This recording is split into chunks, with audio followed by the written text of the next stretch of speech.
श्री शिवाय नमस्तुभयम।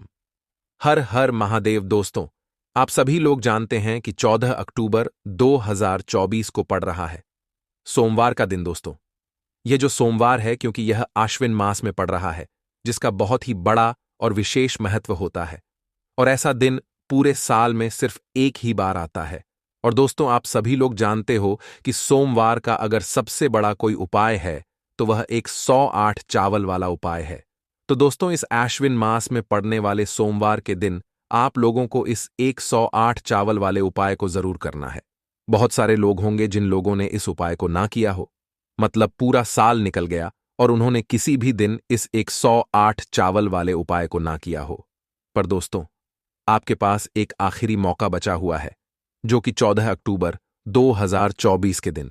तो इस दिन आप लोगों को इस वाले उपाय को जरूर कर लेना है।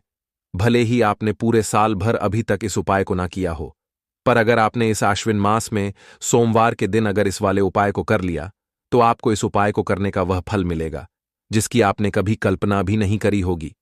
इसीलिए आप लोग इस वाले उपाय को एक बार जरूर कर लेना, ताकि आप लोगों के हाथ से यह मौका ना जा सके और आपको इस उपाय को करने का फल मिल सके। दोस्तों, यह उपाय पंडित जी ने अपनी अभी की ही शिव महापुराण की कथा में बताया है, जिस उपाय को आज हम आपको बहुत अच्छे से समझाने वाले हैं। इस वीडियो को देखने के बाद इस उपाय को समझने के लिए आपको कोई और वीडियो को देखने की जरूरत नहीं पड़ेगी। तो चलिए दोस्तों, उपाय को शुरू करते हैं। देखिए, ये आश्विन मास में सोमवार के दिन यह इतना खास होता है, इतना महत्वपूर्ण होता है। देखा है, कभी कभी बड़े बड़े पूजा पाठ अनुष्ठान से जो मनोकामना पूर्ण नहीं होते, वह आश्विन मास सोमवार के दिन एक छोटे से उपाय करने से ही आपकी मनोकामना पूर्ण हो जाती है। और बहुत सारे लोगों ने इस उपाय को किया भी है और उनको इस उपाय को करने का फल भी जरूर मिला है। अगर आप लोग भी इस उपाय को करना चाहते हैं, तो आप इस उपाय को पहले अच्छे से समझ लेना, सुन लेना, उसके बाद करना। आपको इस उपाय का फल जरूर मिलेगा। और इस उपाय को कर लेने से आपके घर में चाहे किसी भी प्रकार की दुख और समस्या क्यों ना चल रही हो, आपको उसका कारण भी नहीं पता है कि यह समस्या किस कारण से चल रही है। उसका कुछ भी कारण हो सकता है, जैसे पितृदोष हो सकता है या किसी भी तरह का मंगल दोष भी हो सकता है। तो इस दिन आप लोगों को यह वाला उपाय कर लेना है। यह एक ऐसा उपाय है जिस उपाय को अगर किसी विशेष दिन पर किया जाए, तो भाई उस विशेष दिन का जो लाभ है वह तो हमें मिलता ही मिलता है। पर हमने उस दिन पर इस उपाय को किया है तो हमें उससे भी बड़ा फल मिलता है, और फल बहुत जल्दी मिलता है, क्योंकि आप इस उपाय को बहुत ही बड़े और विशेष दिन पर कर रहे हो। तो चलिए, अब उपाय के बारे में बात करते हैं। लेकिन उससे पहले आप लोगों को यह जानना आवश्यक है कि आखिर यह उपाय किस समय करना है, किसको करना है और कैसे करना है। तो चलिए, हम आगे आपको वीडियो में एक एक करके बता देते हैं। लेकिन उससे पहले अगर आप लोग हमारे चैनल पर नए हैं, तो हमारे चैनल को सब्सक्राइब कर लेना और इस वीडियो को लाइक करके कमेंट बॉक्स में श्री शिवाय नमस्तुभ्यम ओम नमः शिवाय जरूर लिख देना। तो दोस्तों, इस 108 चावल वाले उपाय को हमें इस सोमवार के दिन कैसे करना है, किसको करना है, किस समय करना है और कहां पर करना है, यह सारे सवालों के जवाब आपको इस वीडियो में मिल जाएंगे। और जो यह वीडियो देखेगा उसको 108 चावल वाला उपाय जरूर करना चाहिए, क्योंकि इस दिन एक चावल के दाने का भी बहुत ही बड़ा और विशेष महत्व होता है। और जब बात आ जाए 108 चावल की, तो यह सोने पे सुहागा वाली बात हो जाती है, और यह एक बहुत ही बड़ा उपाय हो जाता है इस आश्विन मास में पड़ने वाले सोमवार का। तो अब दोस्तों, इस 108 चावल वाले उपाय को आखिर करना किसको है, सबसे पहले हम लोग वह बात जान लेते हैं। तो देखो, घर की जो बड़ी माताएं बहनें होती हैं, उन माताओं बहनों में से कोई भी एक बड़ी माता बहन इस वाले उपाय को कर सकती है। और दोस्तों, अगर आप चाहें तो अपने घर में से सभी सदस्यों को भी इस उपाय को करवा सकते हैं। अगर किसी व्यक्ति की खुद की कोई मनोकामना है, खुद की कोई दुख और परेशानी है जो कि वह अपने लिए ही करना चाहता है इस वाले उपाय को, तो वह खुद अपने लिए भी कर सकता है। बाकी अगर कोई घर में से ऐसा व्यक्ति है जो कि अपने पूरे घर परिवार की सुख और शांति के लिए यह वाला उपाय करना चाहता है, तो भाई वह भी कर सकता है। उसमें भी कोई दिक्कत वाली बात नहीं है। कहने का मतलब यह है कि इस उपाय को हर एक सदस्य भी कर सकता है, और पूरे घर परिवार के सदस्य के लिए घर की बड़ी माताओं बहनों में से कोई एक माता बहन भी कर सकती है। माताएं बहनें अगर घर में उपस्थित ना हो या वह यह वाला उपाय ना कर सके तो फिर घर का कोई बड़ा सदस्य भी इस 108 चावल वाले उपाय को कर सकता है, चाहे फिर वह पुरुष ही क्यों ना हो। उसमें कोई भी दिक्कत वाली बात नहीं है। अब दोस्तों, इस 108 चावल वाले उपाय को हमें करना कहां पर है? हमें इसे शिव जी के मंदिर में जाकर करना है। बहुत सारे लोग प्रश्न करते हैं, हर एक उपाय को करते समय क्या हम इस उपाय को घर पर कर सकते हैं? तो इस वाले उपाय को आप घर पर नहीं कर सकते हो। इस वाले उपाय को करने के लिए आपको शिव जी के मंदिर ही जाना पड़ेगा। उसके बाद में दोस्तों, जो अगला प्रश्न है वो ये है इस उपाय को लेकर कि आखिर इस उपाय को हमें किस समय करना है, सुबह के समय करना है कि शाम के समय करना है? तो देखो, इस वाले उपाय को आप लोग सुबह के समय भी कर सकते हो और शाम के समय प्रदोष काल में भी कर सकते हो। अब अगर आप पूछो कि सबसे उत्तम समय कौन सा रहेगा इस 108 चावल वाले उपाय को करने का, तो हम आपसे बस यही कहेंगे कि इस उपाय को आप सुबह के समय करेंगे तो ज्यादा बेहतर होगा। बाकी अगर प्रदोष काल शाम के समय भी करेंगे तो भी अच्छा होगा, उसमें कोई भी दिक्कत वाली बात नहीं है। तो अब दोस्तों, जो अगली सबसे बड़ी और महत्वपूर्ण बात है वह यह है कि सुबह अगर हम उपाय को करेंगे तो हमें कितने बजे से लेकर कितने बजे तक के बीच में करना है, और शाम के समय प्रदोष काल में करेंगे तो हमें कितने बजे से लेकर कितने बजे के बीच में करना है। तो देखो, सुबह जितनी जल्दी हो सके आप उपाय को करने की कोशिश करना। बाकी अगर किसी कारणवश लेट भी हो जाते हैं, थोड़ी देर भी हो जाए, तो 10 से 12 बजे तक भी आप उपाय कर लेना, पर 12 बजे से ज्यादा देरी ना हो। ठीक है, इस बात का ध्यान रखना। उसके बाद में दोस्तों, अगर शाम के समय प्रदोष काल की बात करें, प्रदोष काल का जो समय है होता है वह शाम के 6 बजे से शुरू हो जाता है। मतलब शाम के 6 बजे से लेकर 7 बजे के बीच का जो समय होता है, यह समय प्रदोष काल का समय होता है।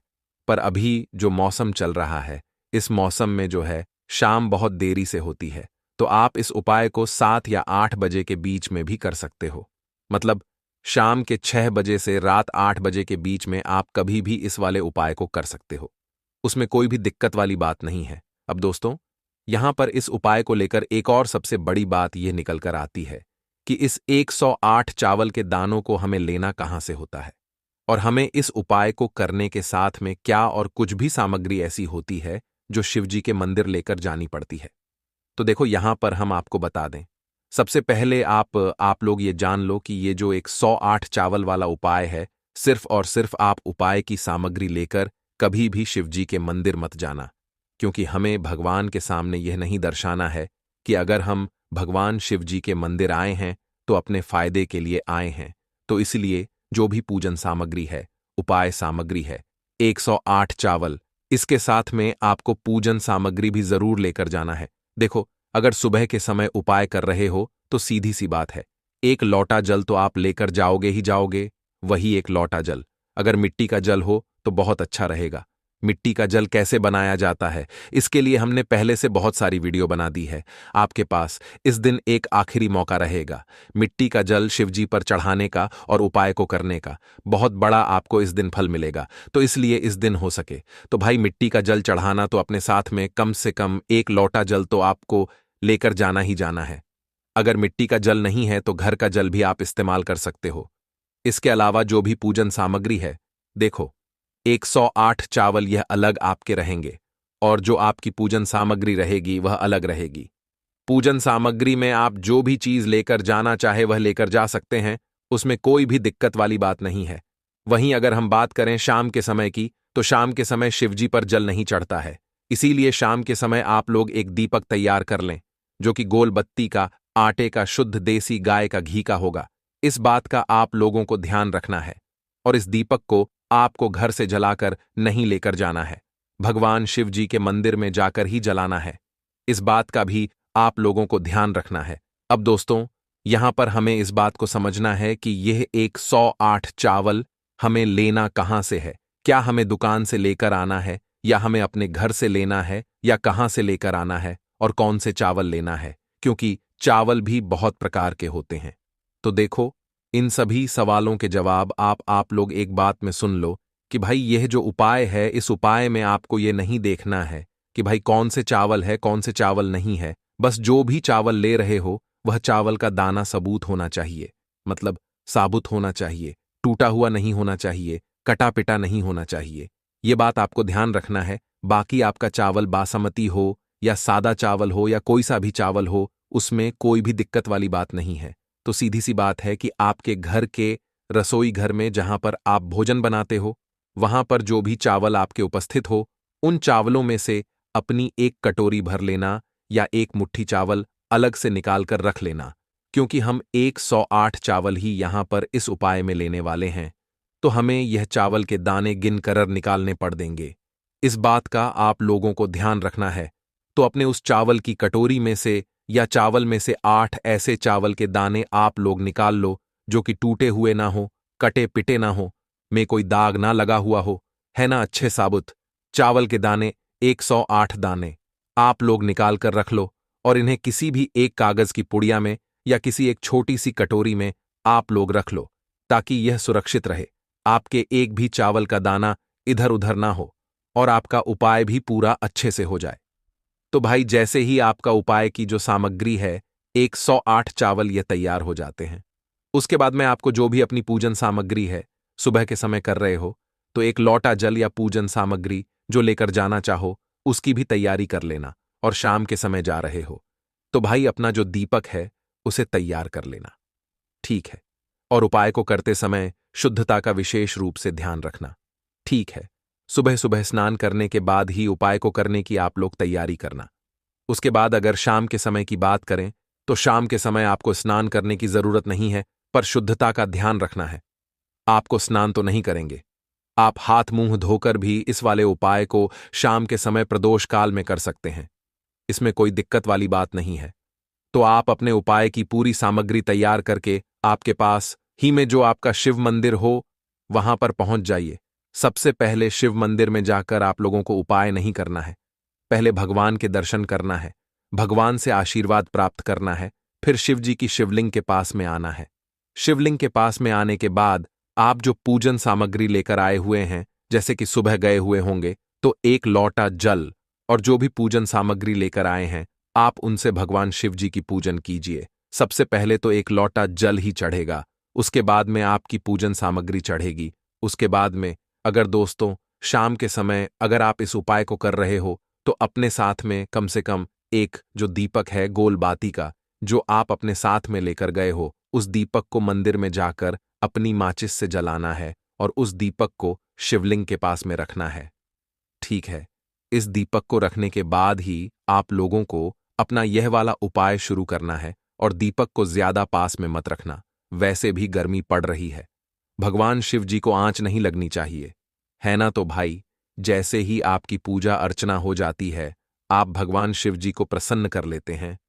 उसके बाद में शिवलिंग के पास ही में आप कहीं पर बैठ जाइए, सामने या आसपास जिस जगह पर आपको बैठना हो वहां पर बैठ जाइए और अपने वह 108 चावल अपने सामने निकाल कर रख लीजिए, क्योंकि अब यहां पर उपाय को यहां पर करने की आपको तैयारी करना है। और इस तरीके से जब आप उपाय करेंगे, पूजन सामग्री करने के बाद, पूजन अर्चना करने के बाद, तो आपको उपाय का फल बहुत जल्दी और बहुत बड़ा होकर मिलेगा। तो अपने 108 चावल अपने सामने निकाल कर रख लेना और यह जो उपाय है ये आपकी सीधे हाथ की हथेली से होगा, इसलिए इस बात का भी विशेष रूप से ध्यान रखना है। तो सीधे हाथ की हथेली का प्रयोग करके ही आप लोग अपना इस वाले उपाय को करना। अपने सामने जो भी आपकी कागज की पुड्डिया है उसको खोल कर रख लो या कटोरी है तो भाई उसे अपने सामने रख लो और अपने वह 108 चावल निकाल लो, ठीक है। उसके बाद में दोस्तों अब आपको क्या करना है कि शिवलिंग आपके सामने होगी तो आपने वह 108 चावल एक एक करके आपको शिव जी के शिवलिंग के ऊपर चढ़ाना है। कहाँ पर चढ़ाना है? शिवलिंग के ऊपर चढ़ाना है और कहीं पर भी नहीं चढ़ाना है, आपको अपने हथेली से तो शिवलिंग के ऊपर चढ़ाना है। भले ही फिर वह अपने आप जलाधारी पर गिर जाए या मतलब वहीं पर गिर जाए, उसमें कोई दिक्कत वाली बात नहीं है, पर आप चढ़ाओ। शिवलिंग के ऊपर ही तो आपको क्या करना है, अपना पहला चावल का दाना उठाना है, श्री शिवाय नमस्तुभयम बोलना है और शिवलिंग पर चढ़ा देना है।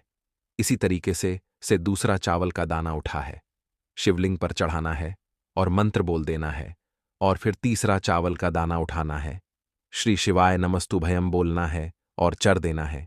इसी प्रकार से आपको पूरे 108 चावल एक एक करके शिवजी के शिवलिंग के ऊपर चढ़ाना है और भगवान से प्रार्थना करते जाना है। मतलब प्रार्थना तो आपको आखिरी में करना है, पर हर एक चावल के दाने को चढ़ाते समय श्री शिवाय नमस्तुभयम जरूर बोलना है। उसके बाद ही मैं यह चावल का दाना शिवलिंग के ऊपर आपको चढ़ाना है। जैसे ही आपके 108 चावल शिवलिंग के ऊपर चढ़ते जाते हैं तो भाई उसके बाद में आपको क्या करना है, भगवान से अपनी मनोकामना बोलना है। मनोकामना भी कब बोलना है, जब आपका 108 चावल का दाना आपके सीधे हाथ की हथेली में हो और आप उसे चढ़ाने के लिए जा रहे हो। श्री शिवाय नमस्तुभयम बोलकर उस आखिरी चावल के दाने को शिवलिंग के ऊपर चढ़ा देना और भगवान से फिर अपनी वह मनोकामना बोल देना, जिस मनोकामना के लिए आप लोग अपना ये वाला उपाय कर रहे हो, जिस भी दुख और परेशानी के लिए आप लोग अपना ये वाला उपाय कर रहे हो। उसके बाद में जैसे ही आप अपनी मनोकामना बोल देते हो, आपका ये वाला उपाय पूरा हो जाता है। पर दोस्तों, उपाय को करने के बाद आप लोगों को 2 मिनट भगवान शिव जी के मंत्र का जाप जरूर करना है और मंत्र का जाप करने के बाद भगवान से एक और बार प्रार्थना करना है अपनी मनोकामना के लिए या अपनी जो भी दुख और परेशानी है उसके लिए। इसके बाद में आप लोग भगवान को देखकर भगवान से प्रार्थना करके उनसे आशीर्वाद लेकर वहां से उठ सकते हैं और अपने घर पर जा सकते हैं। बस दोस्तों, यहां पर यह वाला उपाय पूरा हो जाता है। इस तरीके से जो भी व्यक्ति छोटी छोटी चीजों का ध्यान रखते हुए इस 108 चावल वाले उपाय को करेगा, निश्चित सी बात है उसे उसकी मनोकामना जल्द ही पूर्ण होगी और जो भी दुख और परेशानी है वह भी बहुत ही जल्दी दूर होंगे। और दोस्तों, चलिए बात कर लेते हैं अगले और महत्वपूर्ण उपाय के बारे में। तो अगला उपाय है, कैलाश पर्वत पर एक दिन भगवान शिव और माता पार्वती अपने समय का आनंद लेते हुए चौसर खेल रहे थे। वातावरण शांत और सुखद था। खेल के दौरान उनके बीच बातचीत का सिलसिला शुरू हुआ, जिसमें माता पार्वती ने भगवान शिव से कई गूढ़ प्रश्न पूछे। भगवान शिव, जो जगत के सभी रहस्यों के ज्ञाता हैं, उन सवालों के उत्तर बड़े ही सरल और सूक्ष्म तरीके से दे रहे थे।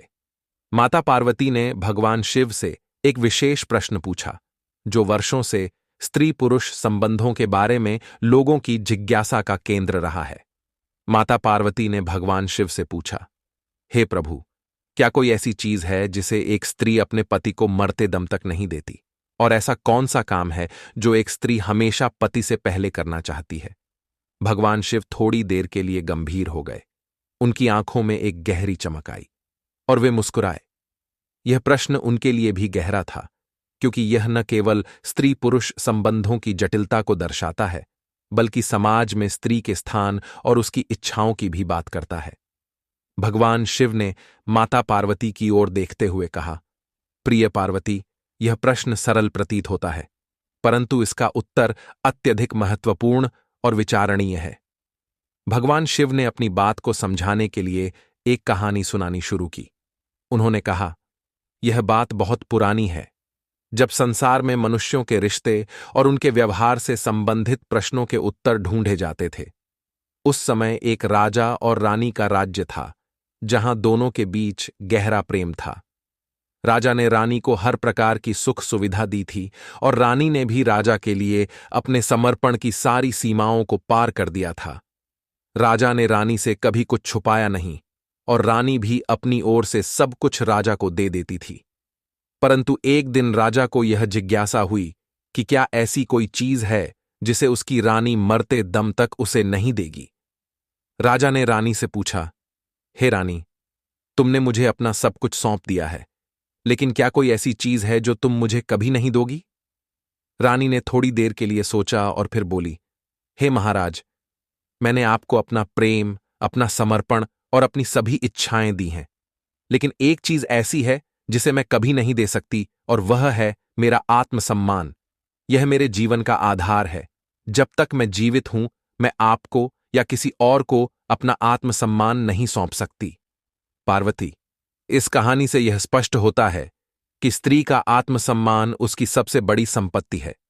वह अपने पति को हर चीज दे सकती है, परंतु आत्मसम्मान कभी नहीं। माता पार्वती भगवान शिव के इस उत्तर से संतुष्ट थीं, लेकिन उन्होंने दूसरा प्रश्न भी किया, हे महादेव, ऐसा कौन सा कार्य है जिसे स्त्री हमेशा पति से पहले करना चाहती है? भगवान शिव ने उत्तर दिया, प्रिय पार्वती, स्त्री का प्रेम और समर्पण इतना गहरा होता है कि वह अपने पति के बिना जीवन की कल्पना भी नहीं कर सकती। इसी कारण वह हमेशा चाहती है कि उसकी मृत्यु उसके पति से पहले हो। वह चाहती है कि उसे अपने पति का वियोग सहन न करना पड़े। यह भाव स्त्री के गहरे प्रेम और उसके त्याग का प्रतीक है। स्त्री का यह भाव दिखाता है कि वह अपने पति से इतना प्रेम करती है कि उसकी अनुपस्थिति में जीवन व्यर्थ महसूस होता है। भगवान शिव की यह बात सुनकर माता पार्वती ने कहा, हे प्रभु, यह सत्य है। एक स्त्री अपने पति के लिए हर कठिनाई को सहन कर सकती है, लेकिन अपने आत्मसम्मान और अपनी इच्छाओं का त्याग नहीं कर सकती। स्त्री का यह स्वभाव उसे विशेष बनाता है। भगवान शिव ने आगे समझाया, स्त्री और पुरुष का संबंध प्रेम, विश्वास और समर्पण पर आधारित होता है। यदि इनमें से किसी का अभाव होता है तो रिश्ता कमजोर हो जाता है। यह भी सच है कि स्त्री अपनी इच्छाओं का त्याग कर देती है, लेकिन अपने आत्मसम्मान का नहीं। आत्मसम्मान उसका अभिन्न अंग है और वह इसे किसी भी परिस्थिति में छोड़ नहीं सकती। भगवान शिव ने अपनी बात को और अधिक स्पष्ट करने के लिए एक और दृष्टांत सुनाया। उन्होंने कहा, एक समय की बात है, एक साधु ने अपनी पत्नी से पूछा, तुम मुझे सब कुछ देती हो, लेकिन क्या ऐसा कुछ है जिसे तुम मुझसे छुपाती हो? पत्नी ने उत्तर दिया, मैं आपको अपना प्रेम और समर्पण देती हूं, लेकिन मेरा आत्मसम्मान मेरे लिए महत्वपूर्ण है और मैं इसे कभी नहीं त्याग सकती। इस साधारण से उत्तर में एक गहरी सच्चाई छिपी थी। स्त्री का आत्मसम्मान उसका सबसे मूल्यवान रत्न है, जिसे वह किसी भी कीमत पर नहीं छोड़ सकती। माता पार्वती ने भगवान शिव की बातों को ध्यान से सुना और कहा, यह सत्य है कि स्त्री का आत्मसम्मान उसकी पहचान है। जब तक वह अपने आत्मसम्मान को सुरक्षित रखती है, तब तक उसका जीवन सार्थक होता है। भगवान शिव ने उत्तर दिया, हां पार्वती, आत्मसम्मान ही एक स्त्री की पहचान है। वह अपने पति के लिए हर बलिदान दे सकती है, लेकिन जब बात उसके आत्मसम्मान की होती है तो वह किसी भी परिस्थिति में समझौता नहीं करती। यही उसका वास्तविक बल है। इसके बाद माता पार्वती ने भगवान शिव से यह पूछा, क्या यह संभव है कि स्त्री का आत्मसम्मान और उसकी इच्छाएं एक ही समय में सुरक्षित रहें? भगवान शिव ने उत्तर दिया, हां, यह संभव है जब पति पत्नी एक दूसरे का सम्मान करते हैं और एक दूसरे की इच्छाओं का आदर करते हैं। विवाह का आधार ही प्रेम, सम्मान और समर्पण है। भगवान शिव की यह बात सुनकर माता पार्वती प्रसन्न हुई और उन्होंने भगवान शिव से कहा, हे महादेव, आपने मुझे आज एक बहुत महत्वपूर्ण शिक्षा दी है। स्त्री का आत्मसम्मान और उसकी इच्छाएं दोनों ही महत्वपूर्ण हैं और एक संतुलित जीवन के लिए इनका सम्मान किया जाना चाहिए। इस प्रकार भगवान शिव और माता पार्वती के इस संवाद से यह स्पष्ट होता है कि स्त्री अपने आत्मसम्मान को जीवन का सबसे महत्वपूर्ण पहलू मानती है। वह अपने पति के लिए हर बलिदान देने को तैयार रहती है, परंतु आत्मसम्मान को कभी नहीं छोड़ती। यही उसकी सबसे बड़ी शक्ति और पहचान है। इसके साथ ही भगवान शिव ने यह भी स्पष्ट किया कि स्त्री हमेशा चाहती है कि उसकी मृत्यु उसके पति से पहले हो, ताकि उसे पति के वियोग का सामना न करना पड़े। यह भाव उसकी गहरी प्रेम भावना और समर्पण को दर्शाता है, जो उसे विशिष्ट और अद्वितीय बनाता है। इस संवाद के माध्यम से भगवान शिव और माता पार्वती ने स्त्री के महत्व, उसके आत्मसम्मान और उसके जीवन के मूल्यों को एक नए दृष्टिकोण से समझाया। यह शिक्षा हमें यह बताती है कि स्त्री का आत्मसम्मान उसकी सबसे बड़ी पूंजी है और उसे किसी भी परिस्थिति में त्यागा नहीं जा सकता। ध्यान से सुनो, धरती लोक में एक बहुत ही सुंदर नगर था। उसी नगर के राजा के बेटे का विवाह होने वाला था। नगर के हर कोने को सजाया जा रहा था। महल को फूलों और रंग बिरंगे कपड़ों से सजाया जा रहा था। हर जगह एक उत्सव का माहौल था। जिस कन्या से राजकुमार का विवाह होने वाला था, वह बहुत ही रूपवान और गुणी थी। राजकुमार अपने महल के कक्ष में बैठा हुआ राजकुमारी के बारे में सोच रहा था। उसकी सुंदरता, उसके गुण, सब कुछ उसके मन में छा गए थे। सोचते सोचते अचानक राजकुमार के मन में उससे मिलने की तीव्र इच्छा हुई। अब वह रुक नहीं पा रहा था। उसने मन में ठान लिया कि किसी तरह राजकुमारी से विवाह से पहले ही मिलना है। राजकुमार ने बिना किसी को बताए एक योजना बनाई। रात के अंधेरे में, जब सब सो रहे थे, वह चुपके से अपने कक्ष से बाहर निकला। उसने महल से बाहर जाने का रास्ता ढूंढा और किसी को बिना बताए महल से निकल गया। उसने अपने अस्तबल से सबसे तेज घोड़ा लिया और राजकुमारी से मिलने के लिए निकल पड़ा। रात का समय था, चारों ओर घना अंधकार था और जंगल का रास्ता भी काफी खतरनाक था, लेकिन राजकुमार की दिल में केवल राजकुमारी से मिलने की ललक थी। चलते चलते जब वह एक घने जंगल में पहुंचा तो उसे अचानक बहुत जोर की प्यास लगने लगी। उसने इधर उधर देखा, लेकिन आसपास कोई नदी, तालाब या जलाशय नजर नहीं आया। प्यास से तड़पते हुए वह पानी की तलाश में इधर उधर भटकने लगा।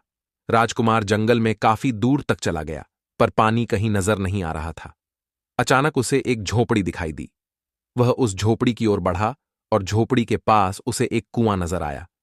कुएं के पास एक पेड़ पर एक कौवा बैठा हुआ था। कौवे को देखकर राजकुमार को उम्मीद जागी कि शायद यहां पानी मिल जाए। वह तुरंत कुएं के पास पहुंचा और कुएं में झांक कर देखा। उसकी आंखों में चमक आ गई, क्योंकि कुएं में पानी भरा हुआ था। पानी को देखकर उसकी प्यास और भी तीव्र होती। अब तो उसने बिना देर किए हुए से जल निकाला और पानी पीने लगा। जब उसने पेट भर के जल पी लिया, तभी क्या देखता है कि उस झोपड़ी से एक बुढ़िया निकलकर आती है। वह बुढ़िया उर्फ राजकुमार को कहने लगे, हे मुसाफिर, तुमने इस कुएं का जल तो नहीं पी लिया? यदि तुमने कुएं का जल पिया है, तब तो तुमने बहुत बड़ी भूल कर दी है। यह हुआ एक अर्श के द्वारा स्थापित है। इस कुएं का जल पीने वाला मनुष्य नरभक्षी बन जाता है।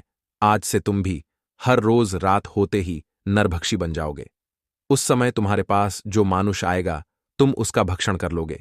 उस समय तुम यह नहीं सोचोगे कि मेरी माता है, यह मेरे पिता हैं, यह मेरी पत्नी है, यह मेरे भाई हैं, यह मेरी बहन है। उस समय तुम्हारे निकट दिखाई देने वाला मनुष्य या पशु सिर्फ तुम्हारा भोजन होगा। दर्शक बंद हो। उस बुढ़िया के मुख से साहब की बात सुनकर राजकुमार बड़ा दुखी होने लगा। कहने लगा, माताश्री, तब तो मैंने इस कुएं का जल पीकर घोर अनर्थ कर डाला है। ऐसे तो मैं न जाने कितने मनुष्यों को हर रोज अपना आहार बना लूंगा, जिसमें मेरे अपने भी शामिल हो सकते हैं। मित्रों, राजकुमार विनती करके बोला, है माई, क्या इस श्राप से मुक्त होने का कोई उपाय नहीं है?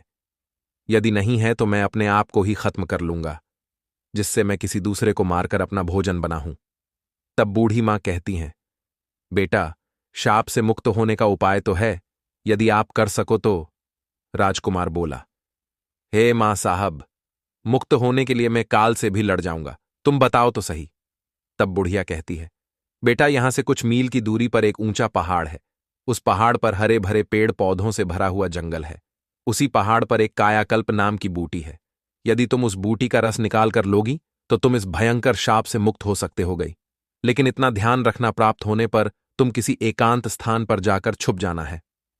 यदि आप कहीं मनुष्यों की बस्ती में ठहर गए तो न जाने कितने निर्दोष मनुष्य तुम्हारा आहार बन जाएंगे। मित्रों, राजकुमार ने कहा, ठीक है, मैं इस बात को भली भांति ध्यान रखूंगा। इतना कहकर राजकुमार उस कायाकल्प एसपी को ढूंढने के लिए चल दिया। इधर माता पार्वती और भगवान शिव इस दृश्य को देख रहे थे।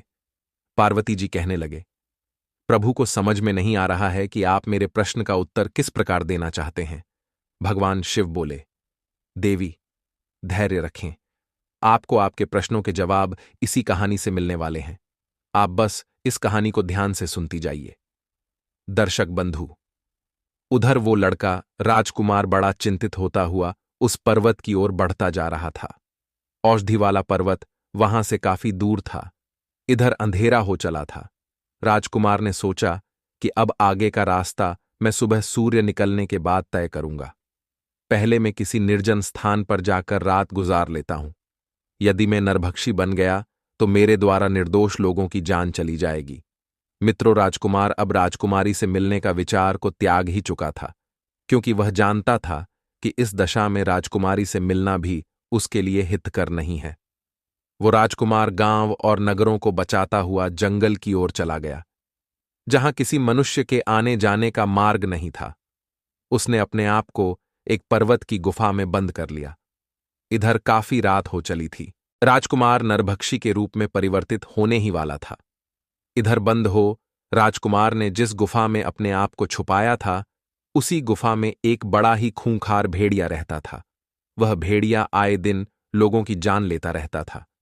चारों तरफ लोगों के मन में उस भेड़िया को लेकर दहशत बनी हुई थी। इधर क्या हुआ? जब राजकुमार गुफा के अंदर पहुंचा तो उसे एक खूंखार भेड़िया गुफा के अंदर बैठा मिला। उस भेड़िए ने राजकुमार को देखा तो मन में बड़ा खुश हुआ कि आज तो घर बैठे ही भोजन चलकर आ गया। भेड़िया गुर्राता हुआ उस राजकुमार की ओर बढ़ता है। वो उसे खाने ही वाला था कि इतने में राजकुमार पर उस साहब का असर होने लगा। पल भर में ही वह मनुष्य से नरभक्षी प्रसाद के रूप में बदल गया। भेड़िए ने देखा कि यह तो कोई मुझसे भी अधिक खूंखार जानवर है।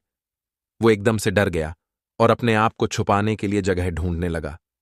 नरभक्षी राजकुमार भी भेड़िया को देखकर उसके ऊपर टूट पड़ा और थोड़ी ही देर में वह भेड़िया को मारकर खा जाता है। दर्शक बंद हुआ। इस प्रकार राजकुमार ने नरभक्षी के रूप में रात उस गुफा में बिताई और सुबह होते ही के रूप में आ गया। राजकुमार गुफा से निकलकर आगे की राह तय करने लगा। तभी कुछ गांव के लोगों ने देखा कि यह नवयुवक तो उस दिशा से आ रहा है जिधर वो आदमखोर भेड़िया रहता है। लोगों को उसे जीवित देखकर बड़ा आश्चर्य हुआ। सब लोग पूछने लगे, अरे भैया, तुम कौन हो और इधर कहां से आ रहे हो? इधर तो एक बड़ा ही खूंखार भेड़िया रहता है जो लोगों को मारकर खा जाता है। जीवित कैसे बचाया जाए? तब राजकुमार ने बताया, अरे भाई, मुझे किस बात का भय लगता। जिस भेड़िया की आप बात कर रहे हो वो तो उस गुफा के द्वार पर मरा पड़ा है। मैंने उसे मार डाला। राजकुमार की बात सुनकर गांव वालों को बड़ा आश्चर्य हुआ। वे सब इस बात की पड़ताल करने के लिए गुफा के पास गए तो देखा सचमुच वह भेड़िया मरा पड़ा था। यह देखकर लोगों के मन में भेड़िया को लेकर जो दहशत थी वो खत्म हो गई और पूरे राज्य में इस बात की खबर फैल गई कि एक सामान्य पुरुष नहीं, उस भेड़िया को मार डाला है। जब यह बात वहां के राजा को पता चली तो राजा उर्फ राजकुमार को मिलने के लिए अपने महल में बुलाता है और कहता है, हे वीर युवक, तुम उस भेड़िया को मारकर हमारी प्रजा को निर्भय कर दिया है। मैं तुम्हारी वीरता और साहस का कायल हो गया हूं। तुमने मुझे बहुत बड़ी प्रसन्नता दी है। इस खुशी में मैं तुम्हें उड़न खटोला भेंट करता हूं। उड़न खटोला तो मैं पल भर में यहां से वहां पहुंचा सकता है। दर्शक बंधु राजा से उड़न खटोला पाकर राजकुमार भी बड़ा खुश होता है। सोचने लगा, यह तो बड़ा अच्छा हुआ। अब मैं इसी उड़न खटोले पर बैठकर उस पर्वत पर आसानी से पहुंच जाऊंगा। मित्रों, राजकुमार ने वैसा ही किया। उस जादुई उड़न खटोले पर सवार हुआ और उस पर्वत पर जा पहुंचा। उसने देखा कि वहां कायाकल्प नाम की अनेक मूर्तियां चमक रही थीं, जो बार बार अपना रूप बदल रही थीं। बूढ़ी मां ने उसे पहले ही बता दिया था कि जो बूटी अपना रंग रूप बदलती दिखाई देगा, उसी का रस निकालकर पी लेना। राजकुमार ने बिना समय गवाए कायाकल्प बूटी का रस निकालकर पी लिया, क्योंकि इधर शाम होने वाली थी। राजकुमार अब निरोग हो चुका था। राजकुमार ने क्या किया? वह फौरन खटोले पर बैठकर अपनी राजकुमारी के नगर को चला आया। वहां पहुंचकर वह अपनी राजकुमारी से मिलता है। राजकुमारी भी राजकुमार से मिलकर बड़ा प्रसन्न होती है। इधर राजकुमार ने अपने नगर में खबर भिजवा दी कि आप बारात लेकर आई। मैं अपनी ससुराल पहुंच चुका होगा। इधर राजकुमार की बारात आती है और अगले दिन उसका राजकुमारी के साथ बड़ी धूमधाम के साथ विवाह हो जाता है और वे अपने नगर को लौट आते हैं। मित्रों, दोनों बड़े आनंद के साथ रहने लगे। कुछ दिनों बाद राजकुमार के घर में पुत्र का जन्म होता है। पुत्र की खुशी में राज परिवार में जश्न मनाया गया। प्रजा में मिठाइयां बांटी गईं। इधर माता पार्वती ने भगवान शिव से पूछा, प्रभु, आपकी लीला मेरे समझ में नहीं आई।